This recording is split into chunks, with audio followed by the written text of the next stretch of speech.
pajak dan keberatan pajak. Di sini kami beranggotakan 2 orang, saya Ajit Firda, saya Reni Oktaviani. Baik, untuk materi pertama akan dijelaskan oleh Ajit Firda. Nah, untuk materi yang pertama akan dijelaskan oleh saya, yaitu yang pertama adanya keberatan pajak. Menurut Undang-Undang Nomor 28 Tahun 2007, Pasal 25, 26, dan Peraturan Menteri Keuangan Nomor 194/PMK.03/2007, keberatan adalah cara ditempuh wajib pajak ketika mereka tidak merasa puas atau kurang puas gitu atas terjadinya suatu ketetapan pajak yang dikenakan kepadanya atau atas pemotongan atau pemungutan oleh pihak ketiga. Nah, di sini yaitu ada tata cara pengajuan keberatan pajak. Wajib pajak dapat mengajukan keberatan atas terdapat 5 poin ya di sini. Yang pertama itu surat ketetapan pajak kurang bayar atau SKPKB. Yang kedua adanya surat ketetapan pajak kurang bayar tambahan atau SKPKBT. Yang ketiga adanya ketetapan pajak lebih bayar atau SKPLB. Dan yang keempat ada surat ketetapan pajak nihil atau SKPN, dan yang terakhir yang kelima yaitu ada pemotongan atau pemungutan oleh pihak ketiga. Terdapat jangka waktu pengajuan keberatan.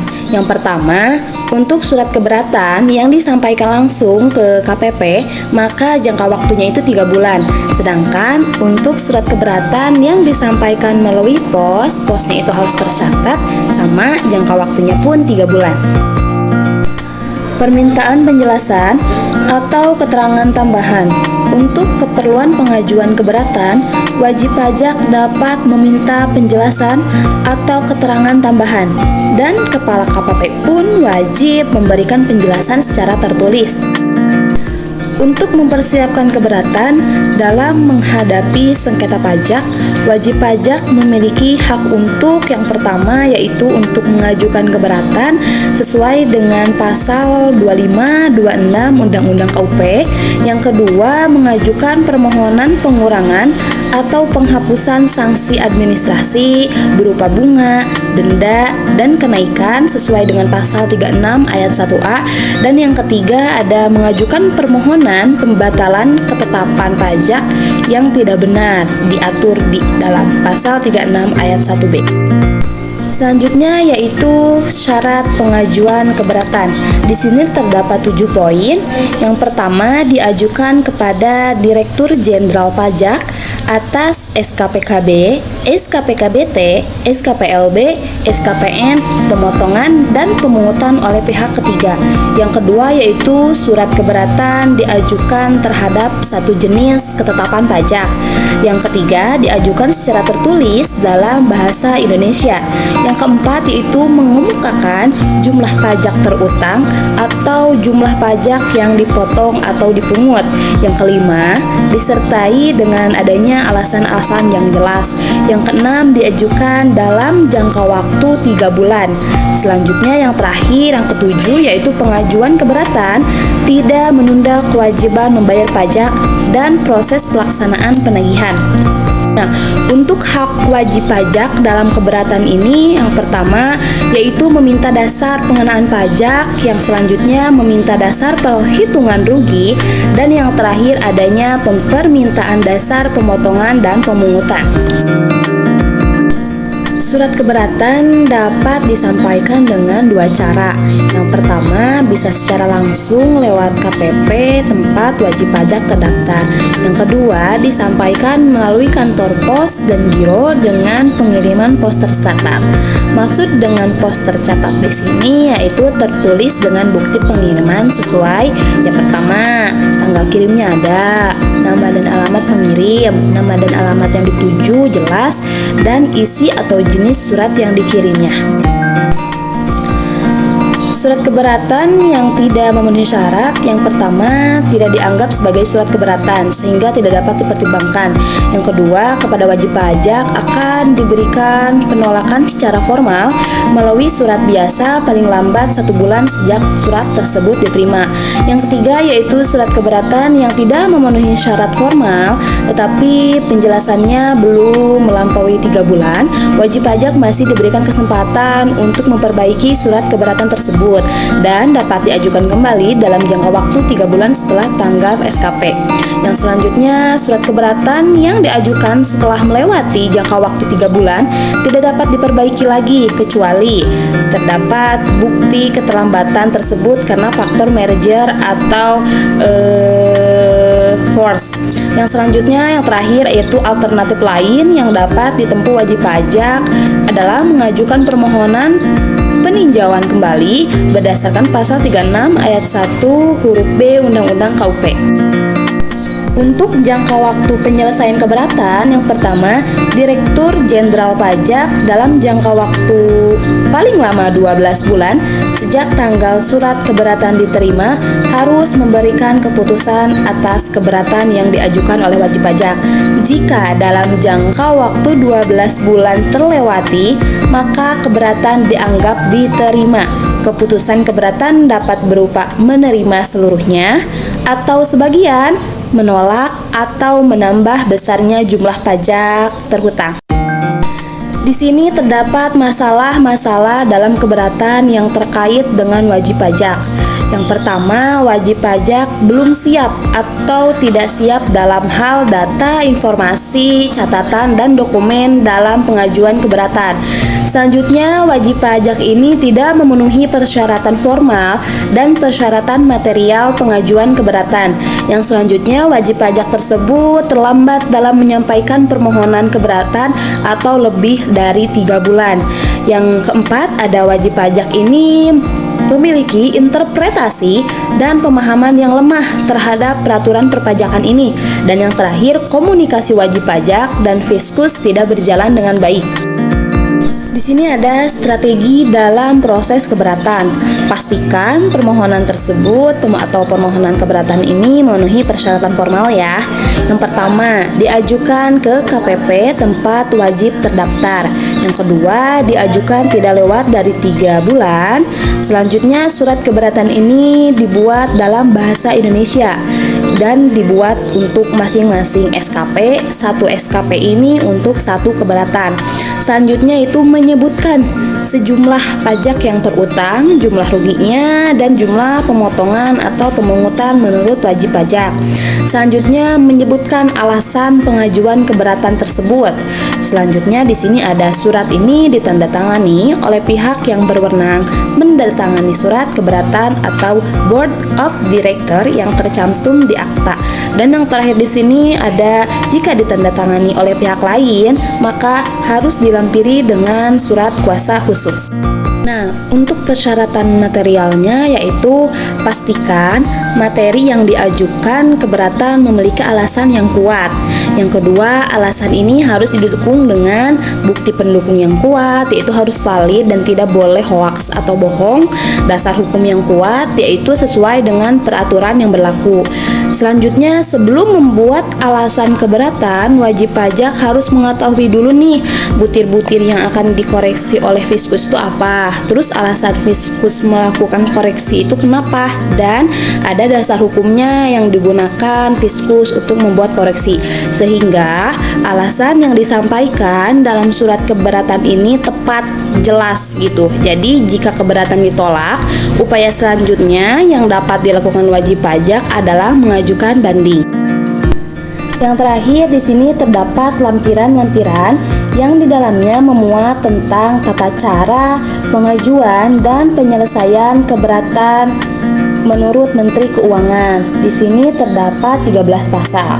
Bisa kalian baca satu persatu ya, bisa kalian pahami dari mulai pasal 1, pasal 2, pasal 3 sampai dengan pasal 13. Semoga ini dapat membantu ketika kalian suatu saat membutuhkan gitu. Nah, baik, mungkin itu materi yang dapat saya sampaikan. Untuk materi selanjutnya yaitu materi tentang banding yang akan dijelaskan oleh rekan saya yaitu Reni Oktaviani. Kepadanya saya persilahkan. Selanjutnya penjelasan tentang banding pajak.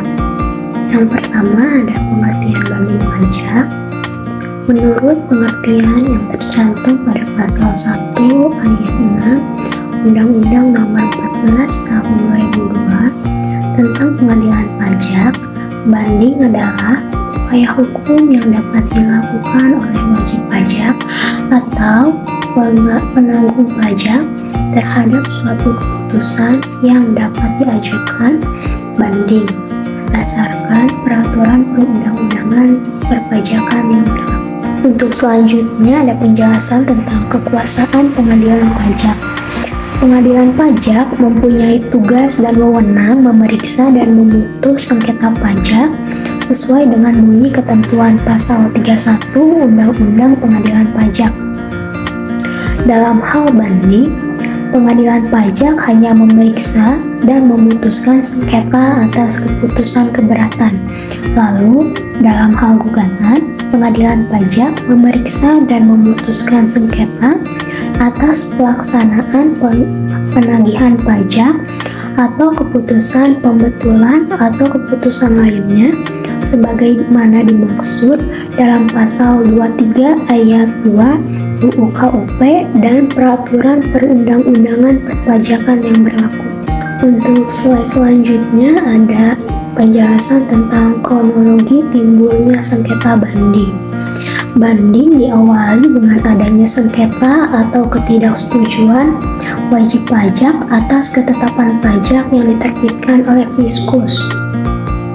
Untuk menyelesaikan sengketa tersebut, WP berhak mengajukan permohonan keberatan pada Dirjen Pajak atas ketetapan pajak yang tidak disetujuinya.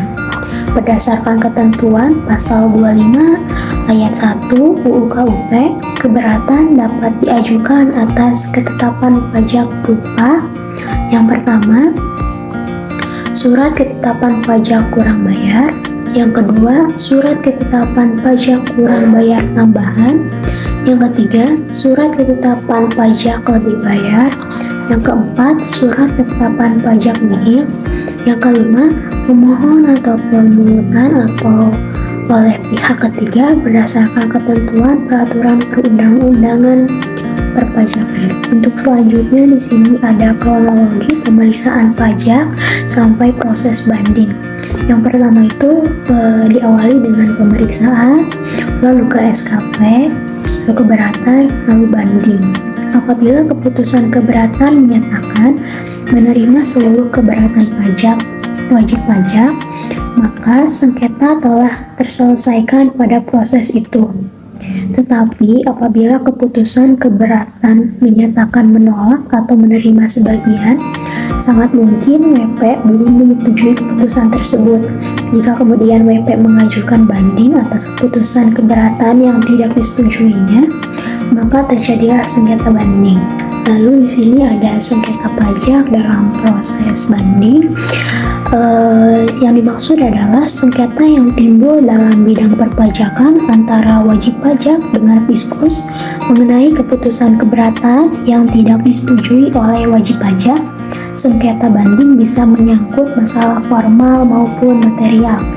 Yang pertama ada sengketa formal, timbul apabila WP atau Fiskus atau keduanya yang tidak mematuhi prosedur dan tata cara yang telah ditetapkan oleh UU Perpajakan, khususnya UU KUP dan UU Pengadilan Pajak. Yang kedua, ada sengketa material. Sengketa material atau lazim disebut materi sengketa terjadi apabila terdapat perbedaan jumlah pajak yang terutang atau terdapat perbedaan jumlah pajak yang lebih bayar. Selanjutnya di sini ada beberapa ketentuan formal pengajuan banding. Yang pertama, wajib pajak dapat mengajukan permohonan banding hanya kepada Badan Peradilan Pajak terhadap keputusan keberatan yang ditetapkan oleh Dirjen Pajak. Yang kedua, putusan Badan Pengadilan Pajak bukan negara Yang ketiga, pengajuan permohonan banding tidak merupakan keputusan tata usaha menunda kewajiban membayar pajak dan melaksanakan penagihan pajak. Yang keempat, ada syarat formal pengajuan pajak. Syarat-syarat pengajuan banding ditetapkan dalam ketentuan pasal 27 UU KUP dan diperjelas lagi dalam hukum acara banding yang tercantum pada pasal 35 sampai dengan pasal 39 UU Pengadilan Pajak. Yang pertama, banding kepada pengadilan pajak diajukan secara tertulis dengan surat banding dalam bahasa Indonesia. Yang kedua, banding dan diajukan oleh wajib pajak, ahli warisnya, seorang pengurus atau kuasa hukumnya. Yang ketiga, banding diajukan dalam jangka waktu 3 bulan sejak tanggal diterima keputusan yang dibanding. Yang keempat, terhadap satu keputusan diajukan satu surat banding. Yang kelima, banding diajukan dengan disertai alasan-alasan yang jelas dan dicantumkan tanggal diterima surat keputusan yang dibanding. Yang keenam, surat banding dilampiri salinan surat keputusan yang dibanding. Yang ketujuh, dalam hal banding diajukan terhadap besarnya jumlah pajak yang terutang, banding hanya dapat diajukan apabila jumlah yang terutang dimaksud telah dibayar sebesar 50%. Yang kedelapan, pemohon banding dapat melengkapi surat bandingnya untuk memenuhi ketentuan yang berlaku. Selanjutnya yang kelima ada pencabutan banding. Banding yang dicabut akan dihapus dari daftar sengketa dengan yang pertama, penetapan ketua dalam hal surat pernyataan pencabutan diajukan sebelum sidang dilaksanakan. Yang kedua, putusan majelis atau hakim tunggal melalui pemeriksaan dalam hal surat pernyataan pencabutan diajukan dalam sidang atas persetujuan terbanding. Yang keenam ada kuasa hukum. Penerima kuasa memenuhi syarat-syarat sebagai berikut. Yang pertama, menyerahkan asli surat kuasa khusus yang bermaterai. Yang kedua, menguasai ketentuan-ketentuan di bidang perpajakan. Yang ketiga, tidak pernah dihukum karena melakukan tindak pidana di bidang perpajakan atau tindak pidana lain di bidang keuangan negara. Selanjutnya di sini ada beberapa proses pelaksanaan banding ya, dapat dilihat langkah-langkahnya. Proses banding ini dilakukan dalam waktu 12 bulan. Untuk selanjutnya ada persiapan persidangan. Dalam hal pengajuan banding, wajib pajak memenuhi ketentuan formal yang disyaratkan. Maka pengadilan pajak akan memulai persiapan persidangan dengan meminta surat uraian banding atau SUB atau surat tanggapan dari Fiskus pihak terbanding dan mengirimkan salinannya ke wajib pajak pemohon banding serta menunjuk majelis atau hakim tunggal untuk menyelesaikan sengketa antara WP dengan Fiskus. Lalu ada persidangan banding.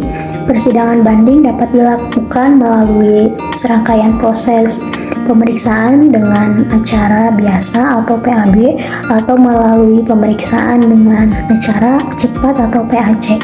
Yang pertama ada pemeriksaan dengan acara biasa atau PAB.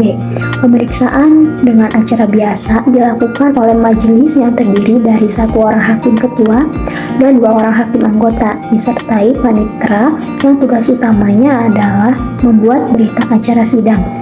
Prosedur dan tata cara PAB mulai dari pembukaan sidang sampai pengambilan keputusan berdasarkan ketentuan pasal 50 sampai dengan pasal 84 UU Pengadilan Pajak sebagai berikut.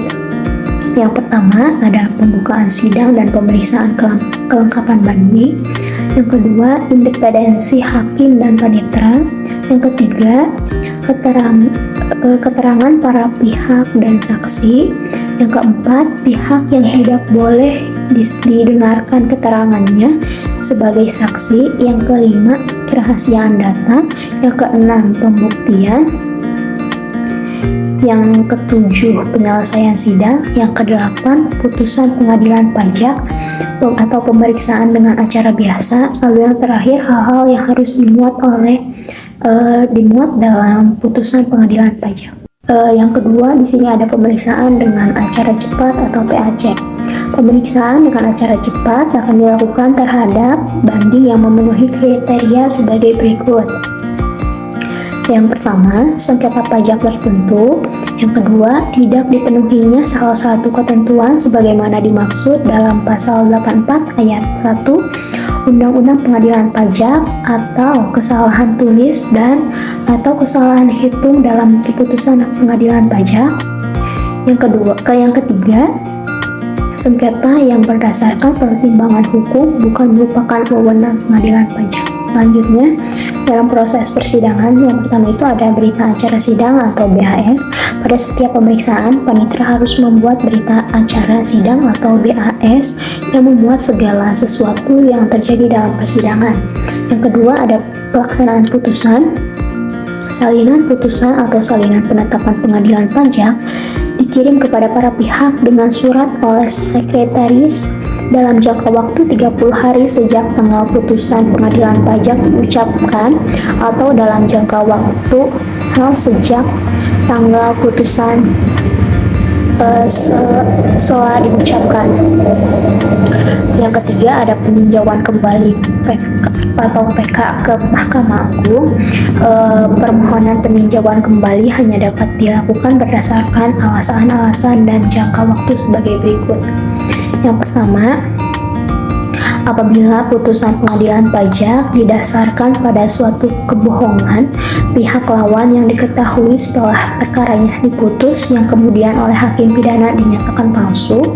Yang kedua, apabila terdapat bukti tertulis baru yang penting dan bersifat menentukan yang apabila diketahui pada tahap persidangan di pengadilan pajak menghasilkan putusan yang berbeda. Yang ketiga, apabila telah dikabulkan suatu hal yang tidak dituntut atau lebih daripada yang dituntut, kecuali yang diputus berdasarkan pasal 80 ayat 1 huruf B dan C. Yang keempat, apabila mengenai suatu bagian dari tuntutan belum diputus tanpa dipertimbangkan sebab-sebabnya. Yang kelima, apabila terdapat suatu putusan yang nyata tidak sesuai dengan ketentuan peraturan perundang-undangan yang berlaku. Untuk selanjutnya di sini ada putusan peninjauan kembali oleh Mahkamah Agung. Mahkamah Agung memeriksa dan memutuskan permohonan peninjauan kembali dengan ketentuan. Yang pertama, dalam hal pengadilan pajak mengambil keputusan melalui pemeriksaan acara biasa, maka putusan diambil dalam jangka waktu 6 bulan sejak permohonan peninjauan kembali diterima. Yang kedua, dalam hal pengadilan pajak mengambil keputusan melalui pemeriksaan acara cepat, maka putusan diambil dalam jangka waktu 1 bulan sejak permohonan peninjauan kembali diterima. Untuk selanjutnya di sini ada penyusunan surat banding. Agar permohonan banding dapat diterima lebih lanjut, maka wajib pajak harus memperhatikan ketentuan formal penyampaian surat banding. Dalam hal ini, wajib pajak harus berhati-hati ketika membuat surat banding. Yang terakhir di sini ada struktur putusan banding. Bentuk asli surat putusan banding itu sendiri disusun dengan struktur sebagai berikut. Yang pertama ada judul surat, yang kedua membaca, yang ketiga menimbang, yang keempat memperhatikan, yang kelima menyimak, dan keenam memutuskan. Baik, untuk kesimpulannya, keberatan adalah cara yang ditempuh wajib pajak jika merasa tidak puas atau kurang puas atas sesuatu ketetapan pajak yang dikenakan kepadanya atau atas pemotongan atau pemungutan oleh pihak ketiga menurut UU Nomor 28 Tahun 2007 Pasal 2526 dan Peraturan Menteri Keuangan. Lalu menurut Direktur Jenderal Pajak, dalam jangka waktu penyelesaian keberatan paling lama 12 bulan sejak tanggal surat keberatan diterima, harus memberi keputusan atas keberatan yang diajukan wajib pajak. Pengertian banding menurut pengertian yang tercantum pada pasal 1 ayat 6 Undang-Undang Nomor 14 Tahun 2002, yaitu banding adalah upaya hukum yang dapat dilakukan oleh wajib pajak atau penanggung pajak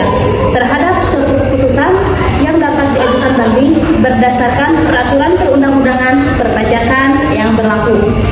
Pengadilan pajak mempunyai tugas dan wewenang memeriksa dan memutus sengketa pajak sesuai dengan bunyinya, yaitu ketentuan pasal 31 Undang-Undang Pengadilan Pajak. Nah, mungkin itu saja materi yang dapat kami sampaikan.